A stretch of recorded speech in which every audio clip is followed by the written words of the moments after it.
Pelo sinal da Santa Cruz, livrai-nos Deus nosso Senhor dos nossos inimigos. Em nome do Pai, do Filho e do Espírito Santo. Amém. Podemos sentar. Amados irmãos e irmãs, hoje nós contemplamos esse milagre de Nosso Senhor, da cura do hidrópico, e depois uma pequena parábola.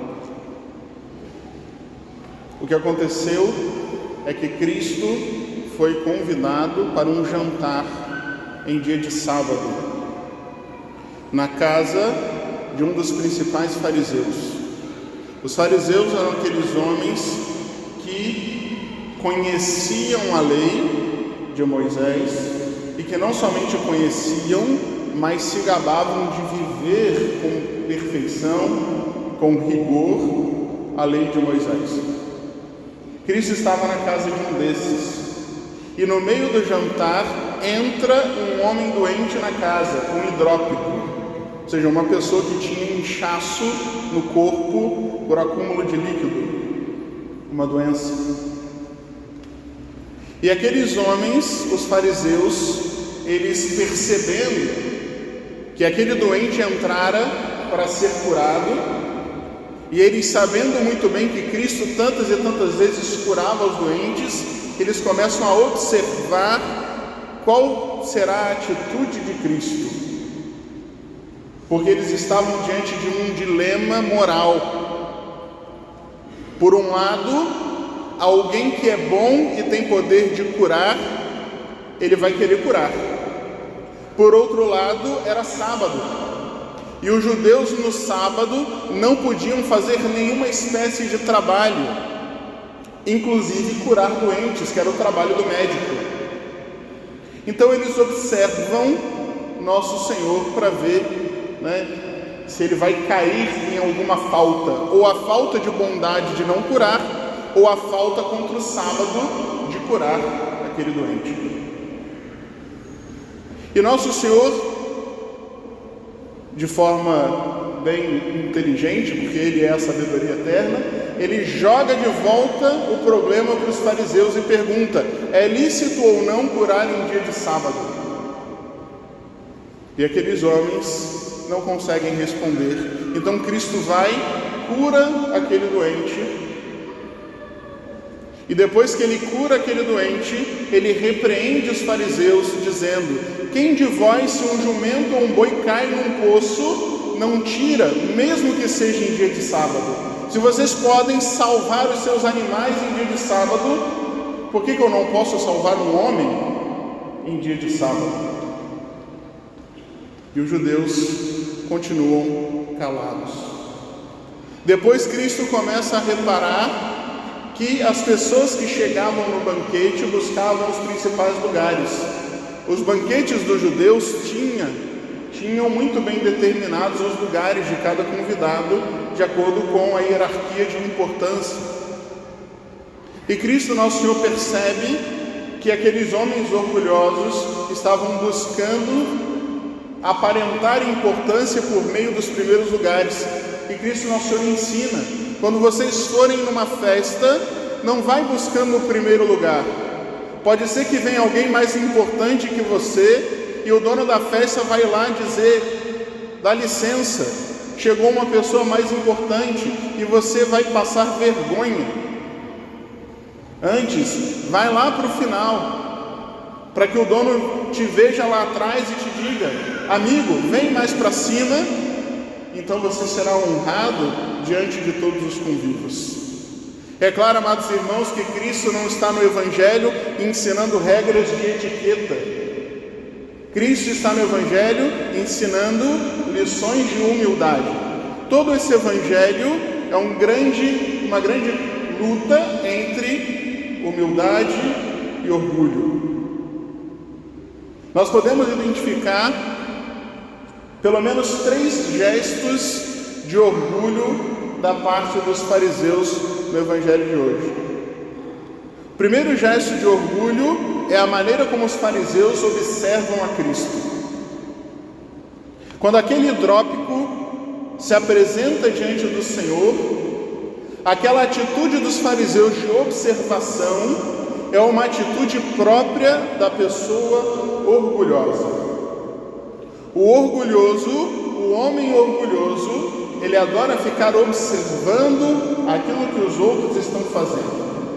Mas eles não estavam observando Cristo como quem quer aprender, imitar, contemplar nosso Senhor. Eles estavam observando como quem está vigiando, esperando a falha, esperando o erro, como tantas e tantas vezes nós mesmos fazemos.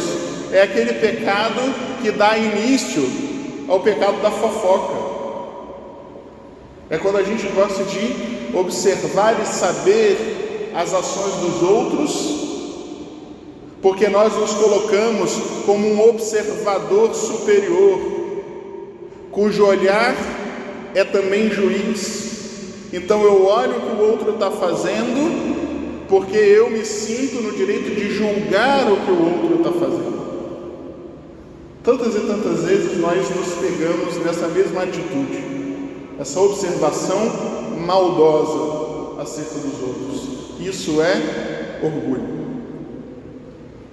E hoje, amados irmãos, que é dia do nascimento da Virgem Maria, o aniversário de Nossa Senhora, vamos aprender dela como vencer esse tipo de pecado. Vamos ver um pouco da humildade de Maria. Quando nós olhamos para a vida de Nossa Senhora, nós percebemos que teve uma ocasião, que foi nas bodas de Caná, em que a festa estava indo de mal a pior, porque o vinho estava acabando, e a primeira pessoa que reparou, que percebeu, foi Nossa Senhora. Nossa Senhora estava observando, mas ela não estava observando da mesma maneira que os fariseus observavam a Cristo. Qual é o olhar da observação humilde? O olhar da observação humilde é o olhar de quem olha de baixo, de quem olha a serviço, de quem olha por caridade. Essa é a diferença. Quando nós reparamos os outros com um olhar de caridade sem julgamento, porque eu quero ajudar, porque eu quero falar com Cristo sobre os outros, então esse olhar é um olhar de humildade. Mas quando eu observo para julgar, para comentar com outras pessoas, para me colocar como superior, então esse é o mesmo olhar de orgulho dos fariseus. Da mesma maneira, uma segunda atitude de orgulho dos fariseus foi o silêncio. Quando Cristo pergunta, é lícito ou não curar em dia de sábado, o que aqueles homens respondem? Nada. Esse silêncio dos fariseus é o silêncio do orgulhoso que não reconhece o próprio erro. Típico do orgulhoso é não reconhecer seus próprios defeitos. Tantas e tantas vezes nós nos pegamos em situações assim. Estamos errados, percebemos que estamos errados, mas não queremos admitir que estamos errados. Como aqueles homens. Eles podiam muito bem ter dito: Cristo, verdade, Jesus, o Senhor está certo, a gente está errado, mas não. Eles, sabendo que não tinham respostas, preferem o silêncio do que a humilhação. E isso muitas vezes na nossa vida gera tantos inconvenientes e tantos problemas. Todo mundo sabe o problema que isso gera dentro de casa, na família. Quando o casal não consegue reconhecer que o outro que está certo, que eu estou errado. Quantas e quantas vezes nosso orgulho nos mantém lá como impávidos colossos, e a gente mantém nossa posição, mesmo sabendo que a única coisa correta é reconhecer que estávamos no erro. E muito pior, amados irmãos, é quando esse orgulho ele é tão arraigado em nós, que ele nos obriga ao silêncio, inclusive diante de Deus. São aquelas vezes que o orgulho me impede de confessar o meu pecado.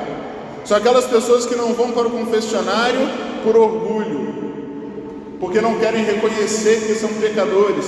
Ou então, a pessoa até vai lá, só que ela esconde os pecados que a envergonham.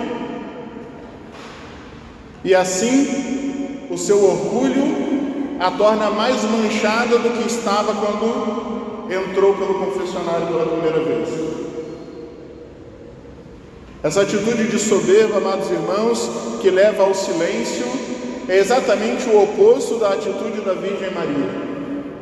Nossa Senhora, que era uma pessoa de silêncio, uma pessoa silenciosa, evidentemente que ela não podia, em momento algum, reconhecer os seus erros, até porque ela não tinha erro nenhum, mas tantas e tantas vezes, das poucas que ela abriu a boca para falar, o que nós vemos?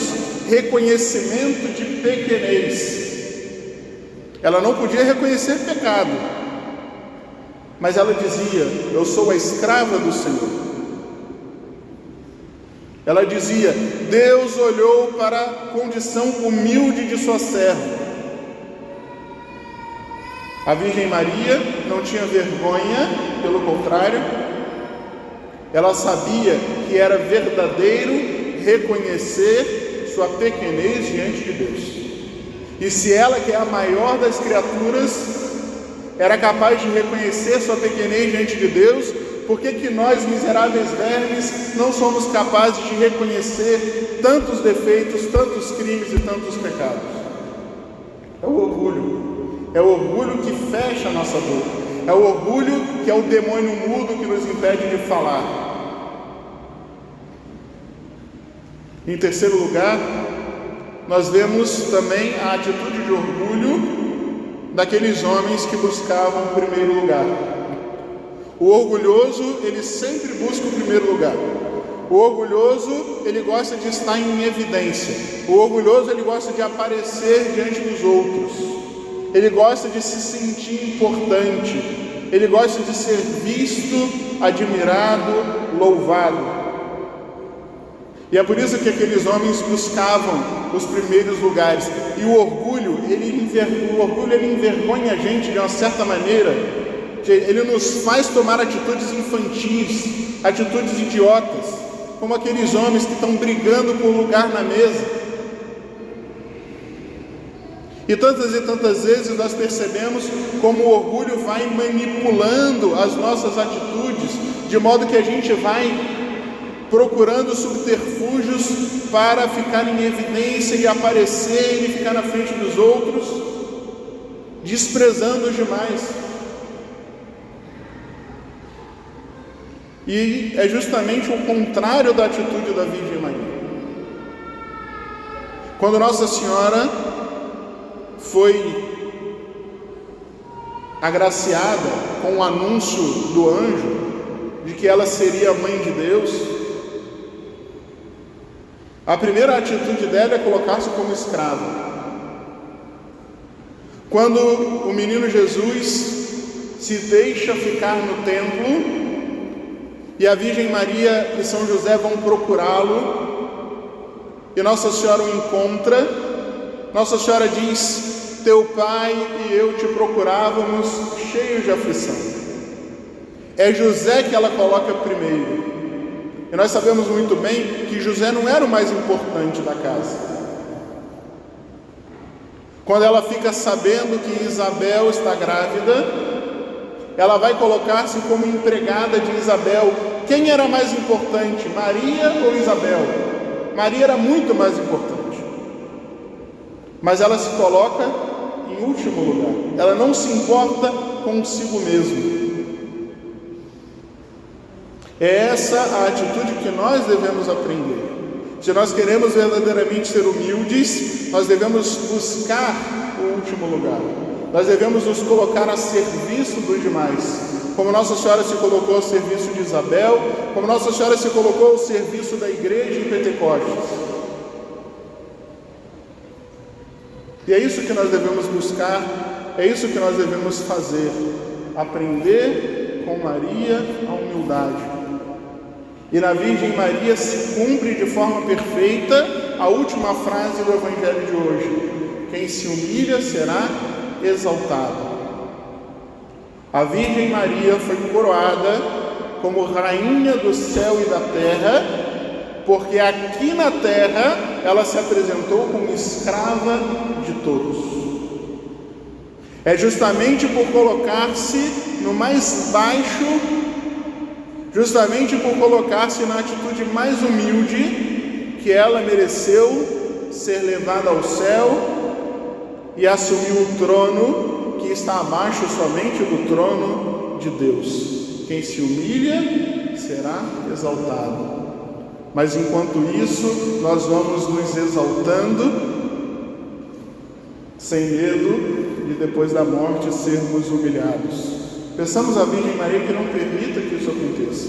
E a gente saiba ter essa atitude humilde, uma observação dos outros humilde, não como a dos fariseus. Um silêncio humilde, não como o dos fariseus. E um serviço humilde, como o da Virgem Maria. Em nome do Pai, e do Filho e do Espírito Santo. Amém.